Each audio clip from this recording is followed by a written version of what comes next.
The only way I could turn it around was to suffer. I had to build calluses in my brain the same way I built calluses on my hands. So I broke the Guinness Book of World Records for pull-ups a long time ago, but I failed at it twice. And I did 67,000 pull-ups in trying to break this record. So to do 4,030 pull-ups, I had to do 67,000 for training for that. Wow. And so what I realized is for me to become the man I wanted to become, I saw myself as the weakest person God ever created. But I never blamed God for anything he did to me. So I wanted to change that to be the hardest man ever created. Am I that? I don't know, but you had to have a goal. Right. And my goal when I was sitting there, not going to school, being bullied, having no self-esteem, my goal was the only person that's gonna turn this person around is me. And the only way I can turn it around is put myself through the worst things possible a human being can ever endure. And that'd be the only way that I can build this brain to handle anything that comes in front of it, callousing my mind through pain. And if you don't know that, you will live the rest of your life searching, always asking the question, why? So on that last 19 miles, feet are broken, ankles are taped, shin splints, stress fractures. What are the words that are going through your mind? Are you in the cookie jar? I'm deep in the cookie jar, and the cookie jar is something that I've made up of all the failures of my life, all the things that I failed and I went back. I failed and I went back and I finally succeeded. All the things that kicked my ass. I put them all in the cookie jar because at times of hell, even the hardest men, in times of suffering, what we do is we forget how hard we really are. Because that's what suffering is. Suffering is a test. That's all it is. Suffering is the true test of life. And so that cookie jar travels in my brain. So whenever I get put in a situation where I have poopy pants, the woe is me mentality of, oh my God, life sucks. I take a second, I take the 1 second decision. I step out of my life for 1 second, go in the cookie jar, pull up, oh, motherfucker, you were in 3 hell weeks and finished 2. One of those hell weeks, a guy died because it was so bad.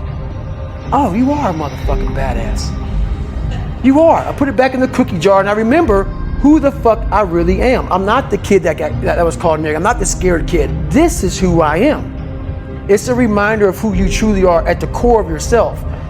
But what I was saying to myself the whole time on that track, and this is what I say to myself, self-talk and visualization are the 2 keys to my success. I believed for that last 19 miles, I was indestructible.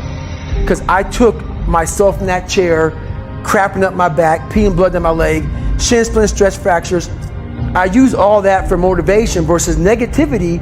I use it for motivation. I said to myself, who on this fucking earth would still be going right now? You are. You are. You gotta be the hardest motherfucker on the planet. Is it true? I don't give a fuck. At that time, it got me to the finish line of that fucking race.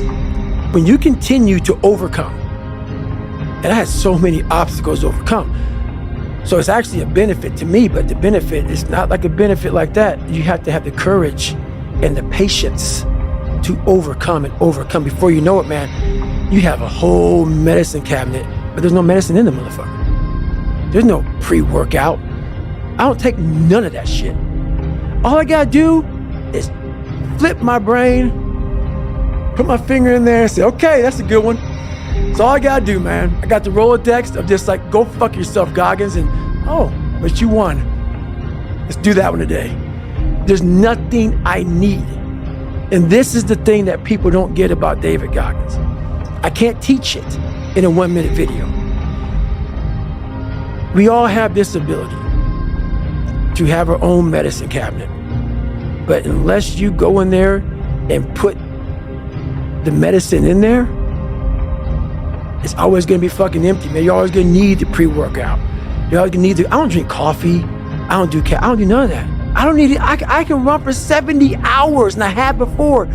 No caffeine. I got all this wonderful shit that I overcame on my own, by myself, in the darkness. That, man, when it's cold, I'm hot. when it's hot, like I can feed myself all the time. And that's why when people say, man, why aren't you missing anything? I can't explain it to you, man. Can't explain it to you. You'll never understand. That's why I don't do all these podcasts, dude. I love you, man. That's why my first book, you did a blurb for me. That's why I'm here. I love what you're doing for people, man, but I can't explain this. I can't explain this because people don't want to do this. They don't want to do this, man, but I don't know, man. I get jazzed up even talking about it, man, because so many people think my life is just so, oh God, his life is horrible. Like, don't follow him. He's crazy. Really?